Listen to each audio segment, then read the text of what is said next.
आईवडिलांनी जर वेळेत आयफोन घेऊन दिला असताना तर ही दुर्दैवी घटना घडलीच नसती.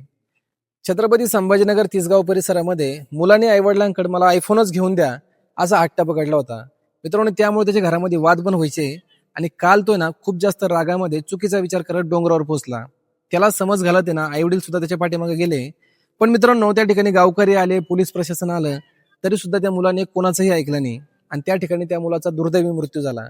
आणि त्याला वाचवत असताना ना त्याच्या आईवडिलांचा देखील त्या ठिकाणी मृत्यू झाला. तुम्हाला फक्त या घटनेतून मला एकच गोष्ट सांगायची आहे की जे आईवडील आपल्या मुलासाठी स्वतःच्या जीवाचाही विचार करत नाही, ते आईवडील मुलाला आयफोन घेऊन देऊ शकले नसते का? 100% घेऊन देऊ शकले असते.